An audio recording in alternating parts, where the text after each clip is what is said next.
Hello မင်္ဂလာပါအခု collective reading လေးပြန်လုပ်ပေးမယ်ပေါ့နော်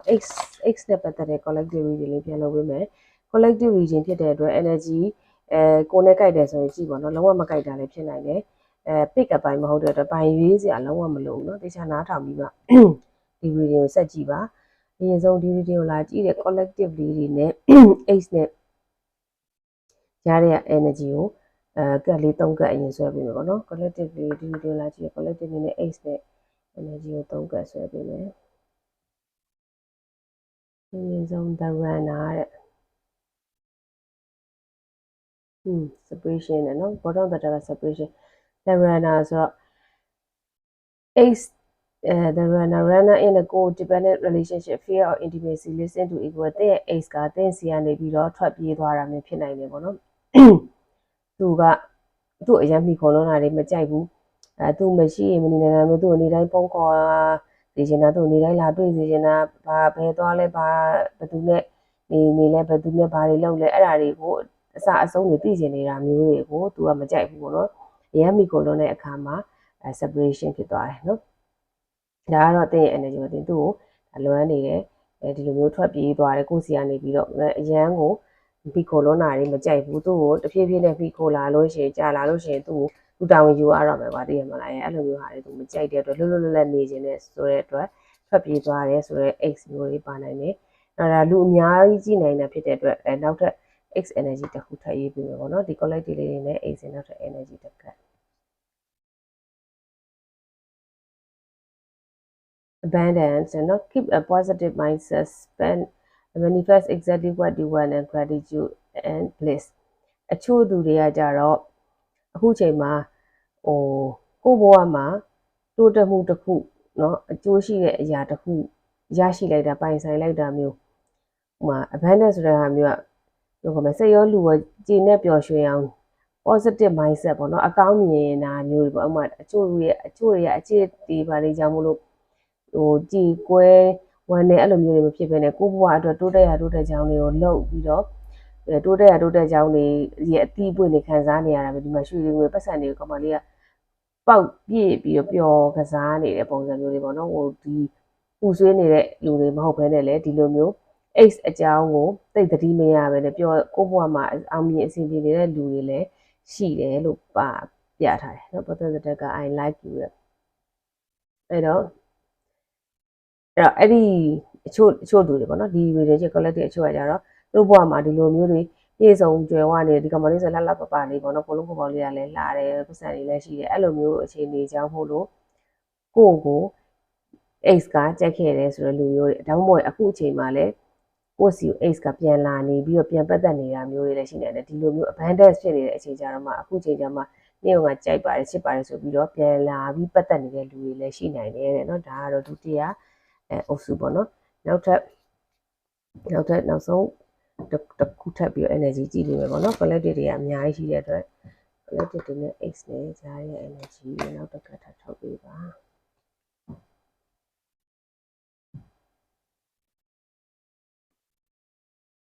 ဒီမှာ lightning နဲ့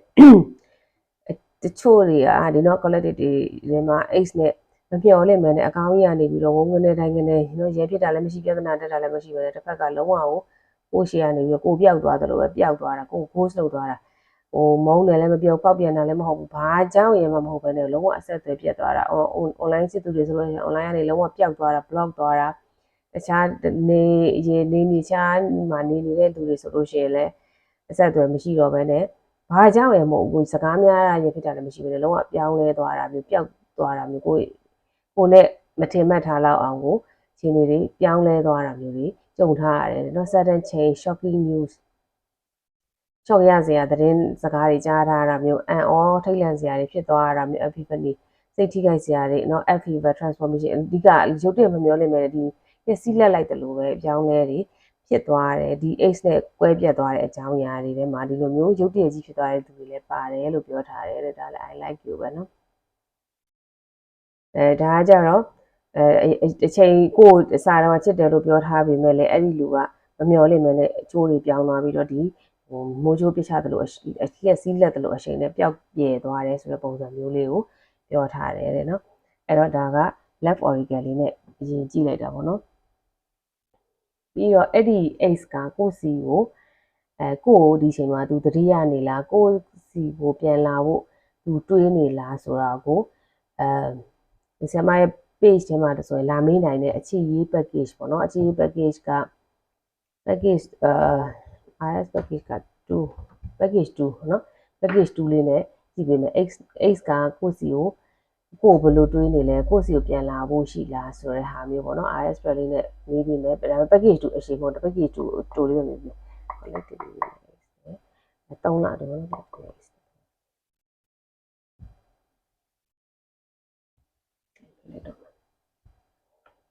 collective X အဲ့ဒါပဲတော့နော်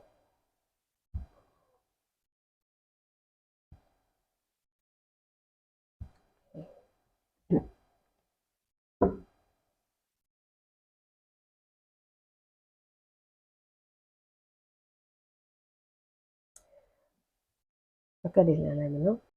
မြင်ရလားမသိနော်ဒါဒီဘက်က collective လေးတွေ energy ဒီဘက်ကကြတော့ကိုယ့်ရဲ့ပြတ်တောက်သွားတဲ့ X ရဲ့ energy เนาะဒါကကြတော့နှစ်ယောက်ကြားတွေကဖုံးကွယ်ထားတဲ့မသိရတဲ့အကြောင်းအရာတွေပေါ့နော်သူနဲ့ကိုယ်နဲ့မသိဘဲနဲ့ဘာတွေဖြစ်ခဲ့တာလဲဆိုတာအကြောင်းအရာအခြေခံဒါကကြတော့အတိတ်ဒါကဒီ3လအတွင်း X ဘက်ကနေဘာလို့ပို့ရှိလဲပြန်လာဖို့ရှိလားဆိုတာမေးထားတယ်အရင်ဆုံး collective လေးတွေရဲ့ energy ကြတော့ Ace of Pentacles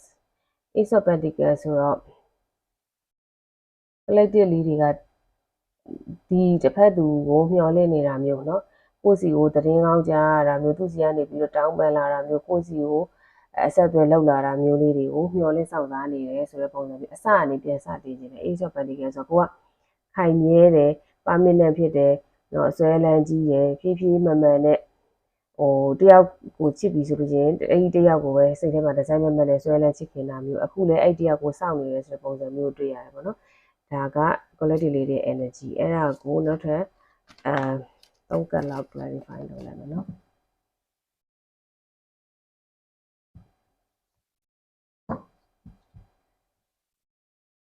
collective လေးတွေအကြောင်းလည်း2 of cups 2 of coins နော်2 of coins ဆိုတော့collective လေးဒီလိုဖြစ်နေတဲ့အချိန်မှာနောက်ကတ်တွေဒီမှာ2 of coins 2 of swords နှစ်ယောက်ကြားထဲမှာရွေးချယ်စရာတွေပေါ်လာခဲ့တာမျိုးเนาะ2 of coins ဆိုတာလည်းဒီဒင်းကားပြလေးနှစ်ခုမှာဘယ်ဒင်းကားကိုရွေးရမလဲဆိုတာမျိုးစိတ်ကကိုစီကိုချစ်သူကစိတ်ပါလိုက်တခြားသူကိုစိတ်ပါသွားလိုက်အဲ့လိုမျိုးဖြစ်နေတာမျိုးတွေဖြစ်နိုင်တယ်လို့ကိုယ်တိုင်ကိုက collective လေးတွေအဲ့ဒီအချိန်မှာရွေးချယ်စရာတွေနှစ်ခုရှိနေခဲ့တာမျိုးတွေဖြစ်နိုင်တယ်เนาะဥပမာငွေကြေးနဲ့ကိုယ့်ရဲ့တစ်ဖက်သူ X ကိုရွေးချယ်ရမှာလားအလုံးနဲ့တစ်ဖက်သူရဲ့ X ကြားထဲမှာဗျာများနေပြီးတော့အလုပ်ကိုဦးစားပေးပြီးလို့ X နဲ့အနေဝေးသွားတာတို့တွေးအေးသွားတာတို့ဖြစ်သွားတာလား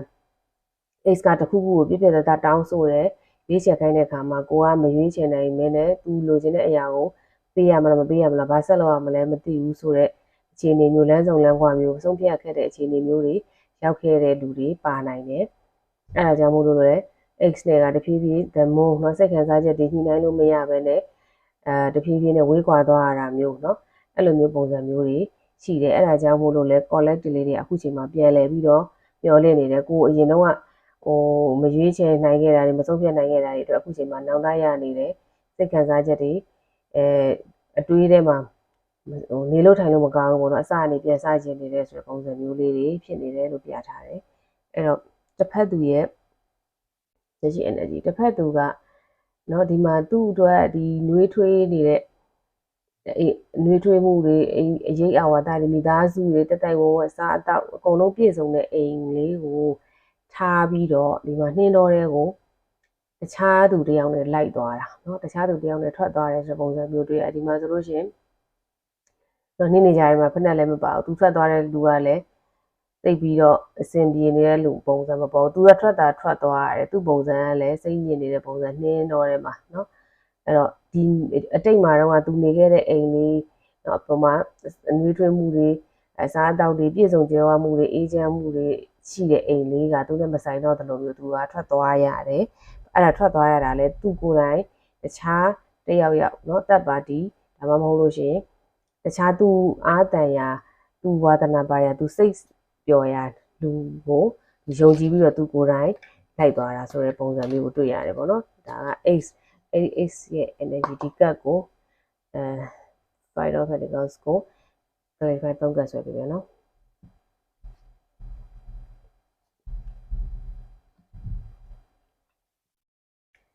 အဲ့တော့သူကဘာလို့ထုတ်ဆွဲပြီးထွက်သွားပါသလဲ Three of Wands တဲ့လားနော်တပ်ပါတီသူကတယောက်တည်းနဲ့မလုံလောက်ဘူးနေမြေချက်တွင်နေတဲ့တယောက်တကြီးစောက်ချင်တယ်ဆိုတဲ့ပုံစံမျိုးတွေဖြစ်ခဲ့တယ် Queen of Swords တင်ရလဲနော်တစ်ချိန်လုံးကသူ့ကိုအစီကံနဲ့ချုပ်ချယ်ချင်တာမျိုးတွေဘယ်လိုခေါ်မလဲကောင်းလေးမမာလေးတစ္ဆာရှိလေးသာအချစ်ခံပြီးတော့နေကျန်တာအားလုံးစိတ်ချမ်းသာစေရမယ်ဆိုပြီးတော့နော်သူ့ကိုအဲ့လိုမျိုးထားခဲ့တာမျိုးတွေရှိနိုင်တယ်ပေါ့နော်အတင်းရဲ့စီကံကြီးမှုတွေကြောင့်လည်းသူကပို့ပြီးတော့ရုံထွက်သွားတာမျိုးနောက်ွယ်မှာတပ်ပါတီ 3 of Wands တွေဝင်လာခဲ့တာမျိုးเนาะဒါမှမဟုတ်ရင်သူနဲ့အဲ့ဒီ ace နဲ့တင်တဲ့ကဘယ်လိုခေါ်မလဲတရွာတမြေစီတွေဝေးကွာနေတဲ့အခါကြောင့်မို့လို့သူကเนาะဒီသူ့မှာရွေးချယ်စရာတွေထပ်ပေါ်လာတယ်ဆိုတဲ့ပုံစံမျိုးတွေဖြစ်နိုင်တယ်เนาะဒီမှာ Queen of Cups เนาะ Queen of Cups ဆိုတော့တင်ကတော့သူ့ကို collectively တွေကတော့တစ်ဖက်သူပေါ်မှာတကယ်ချစ်ချင်းမြတ်တာအပြည့်နဲ့မိခင်တယောက်လိုချစ်တယ်သူကောင်းစေခြင်းလို့ပေါ့နော်ကောင်းစေခြင်းလို့ Queen energy အပြည့်နဲ့တင်ရချစ်ပေးခဲ့တယ်ဒါပေမဲ့သူကအဲ့လိုမျိုးဟာကိုမလုံလောက်ခွင့်နဲ့တပ်ပါတီပေါ်လာတယ်ဆိုတဲ့ပုံစံမျိုးကိုပြထားတယ်ပေါ့နော်ဒီနှစ်ခုလုံးရတော့ confirm ဖြစ်သလောက်ရှိတယ်အဲ့တော့ဘာဖြစ်ခဲ့လဲ8 of Swords เนาะအဲ့တော့သင်တို့နှစ်ယောက်ရဲ့ဂျားထဲမှာအခြေအနေတွေကညှိနှိုင်းလို့မရတာမျိုးတွေเนาะရွေးဘဒူးကမှဒီအချိန်မှာဆုံးဖြတ်လို့မရဘူးရွေးချယ်လို့မရဘူးရှောင်လွှဲလို့မရဘူးဆိုတော့အရာတွေဖြစ်ခဲ့တယ်ပေါ့နော်အဲ့ဒီဟာတွေကြောင့်မို့လို့လဲဒီမှာဇောက်ထိုးဓားတွေနဲ့မိုးထားတယ်မိုးတွေကလည်းရွာနေတယ်အဲ့လိုခက်ခဲကြမ်းတမ်းနေတဲ့အချိန်မှာကိုကလည်းမိုးရေထဲမှာဂျောင်ပိတ်မိခဲ့တယ်ဆိုတဲ့ပုံစံမျိုးတွေเนาะလုံးဝ energy တွေ down ခဲ့တဲ့အခြေအနေတွေကဆင်းရဲနာကြီးရတယ်ပေါ့တကယ်ဆိုလူဆင်းရဲတာမဟုတ်စိတ်ဆင်းရဲစရာတွေကြုံခဲ့ရတယ်ပေါ့နော်အဲ့ဒီအဲ့တော့ source ကိုသုံးကတ်ထပ်ပြီး clarify လုပ်ကြည့်မယ်နော်အဲ့တော့ဘာတွေများနှစ်ယောက်ကြားထဲမှာဘာတွေဆက်ဖြစ်ခဲ့ကြသလဲ Queen of Wands နော် Three of Wands okay Knight of Swords ဆိုတော့သူကနော်တင်ကဘယင်မလိုမျိုးဘယင်မတပွဲချစ်ပေးတယ်ဂရုစိုက်ပေးတယ်ကျင်နာပေးတယ်စီကံကြီးတယ်ဆိုပေမဲ့သူကဘယင်ဖြစ်နေတယ်ဘယင်နဲ့ဘယင်မနဲ့ဆိုလို့ရှိရင်ဒါဘယ်လိုခေါ်မလဲလိုက်ဖက်ညီရဲ့စုံတွဲတွေဖြစ်ပေမဲ့အာနာတွေပြိုင်ပြီးတကူတွေပြိုင်ပြီးစွမ်းအားတွေပြိုင်ပြီးနော်သူကလည်းသူဖြစ်ချင်တာကိုဖြစ်အောင်လုပ်အောင်မိဖုရားကလည်းတိုင်းပြည်ကိုအုပ်ချုပ်ခြင်းနဲ့သီးသန့်အုပ်ချုပ်ခြင်းနဲ့ဖြစ်ရင်ဘယင်ကလည်းငါးသာအရှင်သခင်ငါးသာတိုင်းပြည်ကိုအုပ်ချုပ်မယ်ဆိုတဲ့ပုံစံမျိုးတွေပေါ့နော်အဲ့တော့တစ်ဖက်နဲ့တစ်ဖက်အတ္တတွေမာနတွေပြိုင်လာတာမျိုးเนาะပြီးမခံတာမျိုးတွေသူ့ဘက်ကလည်းသူဖြစ်ချင်တာသူဝါသနာပါရသူစိတ်အားထက်တန်အောင်သူလုပ်မယ်ဆိုတဲ့ပုံစံမျိုးတွေဖြစ်ခဲ့တယ် Knight of Swords เนาะအဲ့ဒီခါမှာသူ့ရဲ့ရှေ့တွေနောက်တွေတိတ်မစဲစားပဲနဲ့ Knight of Swords ဆိုတဲ့ဒါကဘယ်လိုခေါ်မလဲတန်တရားတွေများတယ်နှစ်ယောက်ကြားထဲမှာပြောဆိုဆက်ဆံမှုတွေအဆင်မပြေတာအငင်းခုန်တွေဖြစ်ရတာ communication တွေเนาะပြောဆိုဆက်ဆံတဲ့အရာတွေမှာပြောတိုင်းဖြစ်ကနေရှိရန်ဖြစ်လာတာနောက်ဆုံးခြံခုန်သွားတာအဲ့လိုမျိုးတွေ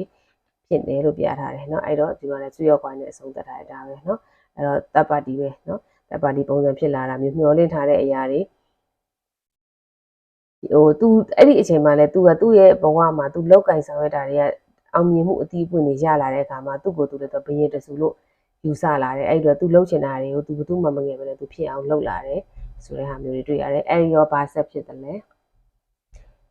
8 of cups သူကကြော်ခိုင်းပြီးတော့ထွက်သွားတယ်เนาะအနောက်မှာရွှေကွက်တွေဘလောက်ပဲရှိနေညာကြီးမိုးချုပ်ကြီးမှာเนาะလာရောင်လေးအောက်မှာသူကဒီဆောင်လေးခြုံပြီးတော့မှောင်ကြီးမဲကြီးထဲမှာတော်တဲ့မိုင်မိုးကြီးကြားထဲမှာသူထွက်သွားတယ်သူပျော်နေလားဆိုတော့လေသူမပျော်နေဘူးဒါပေမဲ့သူဒီလမ်းကိုမလျှောက်တော့ဘူးလို့ဆုံးဖြတ်ပြီးတော့တင်လုံးဝကြော်ခိုင်းပြီးတော့သူထွက်သွားတာလို့ပြောထားတယ်ဘာအဲ့ဒီဘာထွက်သွားရတဲ့အကြောင်းနဲ့ပတ်သက်ပြီးတော့နောက်ထပ် clarify လေးသုံးကတ်ထပ်ဆွဲပေးမယ်ပေါ့နော်energy မကိုင်တော့ဇလန်းတစ်ခုပုံမြင်တစ်ခု entertainment တစ်ခုအနေနဲ့နားထောင်ပေါ့နော်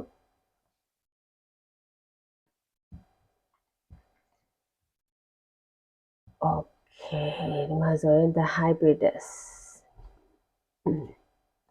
Knight of Wands, Two of Cups နော်ဒါကသူ့နဲ့တူတယ်နော်သူကကြတော့ Knight of Wands energy နဲ့လူခေါ်မလဲစိတ်ခံစားချက်ကိုဦးစားပေးတယ်တခုခုဆိုလို့ရှိရင်ကိုဖြစ်ချင်တဲ့အရာကိုကိုကဦးစားပေးပြီးတော့စိတ်အားထက်သန်စွာနဲ့လှုပ်တတ်တဲ့သူဒီမှန်းချက်တွေချပြသွားလို့ရှိရင်မပြင်တဲ့သူနော်တခုခုကိုဝါသနာပါပြီဆိုလို့ထမင်းမေဟင်းမေစူးစမ်းတဲ့သူပေါ့နော်သူကအဲ့လိုမျိုးသူ့ရဲ့စိတ်အားထက်သန်မှုသူ့ဝါသနာပါတဲ့သူချစ်ရတဲ့သူစိတ်အားထက်သန်တဲ့သူရှိလာတဲ့အခါမှာသူကဘယ်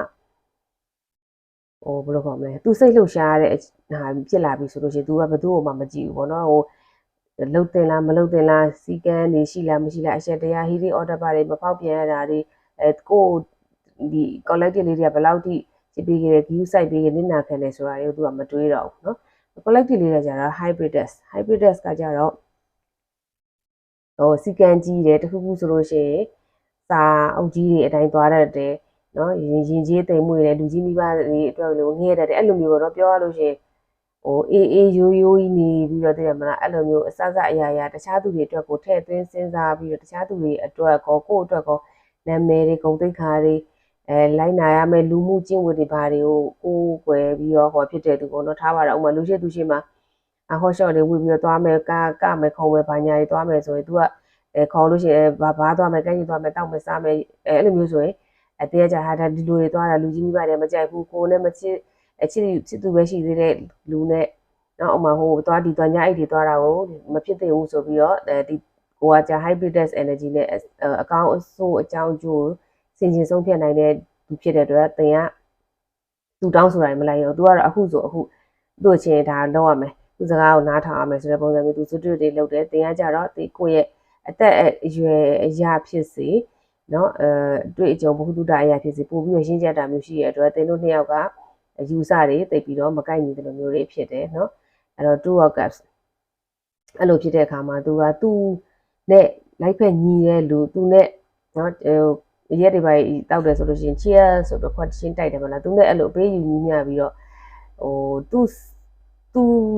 ဆွဲဆောင်ရနောက်ကိုလိုက်နိုင်မဲ့သူရှိတဲ့နေရာကိုပဲသူကသွားကျင်တယ်သူထွက်သွားတယ်ဆိုပုံစံမျိုးပြထားတယ်ပေါ့နော်အဲ့တော့သူ့ကို3လအတွင်းမှာ ace ကဘာတွေတွေ့လဲပြန်လာနိုင်မလားဆိုတဲ့အခါကျတော့ five of cups သူကဒီမှာသူဆုံးရှုံးထားတဲ့အရာတွေသူနာကျင်ခဲ့ရတဲ့အရာတွေသူအတိတ်ကအရာတွေပဲသူစဉ်းစားနေတယ်နော်အဲ့တော့သူ့မှာဒီခွက်တွေမှောက်ကျသွားတာကိုပဲသူတွေးပြီးတော့နာကြည့်ပြီးတော့စဉ်းစားပြီးတော့နောင်နာတွေရလို့မဆုံးဒီမှာတကယ်ဆိုရင်တော့သူခွက်နှစ်ခွက်အကောင်းရှိသေးတယ်ရှေ့ဆက်ပြီးတော့သွားမယ်ဆိုလို့ရှိရင်ဒီခွက်နှစ်ခွက်နဲ့ရှေ့ကနော်အိမ်မီလေးတွေလင်းနေတဲ့နေရာလေးကိုသူရအောင်သူသွားနိုင်သေးတယ်သူဒီခွက်နှစ်ခွက်ကိုတောက်ပြီးလို့ရှိရင်သူသွားနိုင်တယ်ဒါပေမဲ့သူကမသွားဘူးအမှပေါက်ကြသွားတဲ့ခွက်တွေနားမှာပဲငိုကြွေးပြီးတော့ရှေ့မဆက်ဖဲနဲ့ရက်တက်နေတယ်ဆိုတာမျိုးတွေ့ရတယ်အဲ့တော့သူပြန်လာမှာလားဆိုတာကိုဒီခွက်အရာကြည့်ရင်တော့သူကပြန်လာမှာမဟုတ်ဘူးသူအတွေးတွေမှာပြန်လာဖို့ထက်စားလို့ရှိရင်အတိတ်ကသူမကျင်တတ်တဲ့အရာတွေသူနာကြီးတဲ့အရာတွေသူစိတ်တိုင်းမကြတဲ့အရာတွေပဲသူပြန်တွေးနေတော့မယ်ပေါ့နော်အဲ့ဒါကို clarify သုံးကတ်ထပ်ဆွဲပြီးမယ်အဲ့တော့ဒီမှာသူသုံးကတ်ပေါ့နော်ဒီသူ3လအတွင်းပြန်လာအောင်မလား X ကကိုစီကို3လအတွင်းပြန်လာအောင်လားလို့ပေးထားတဲ့ဒီ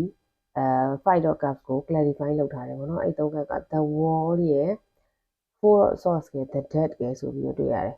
အဲ့တော့ the wall အချို့ဒီ collective လေးတွေနဲ့အချို့သော collective လေးတွေအချို့သော X တွေဒီ the wall ဆိုကဘာချသွားတာမျိုးเนาะ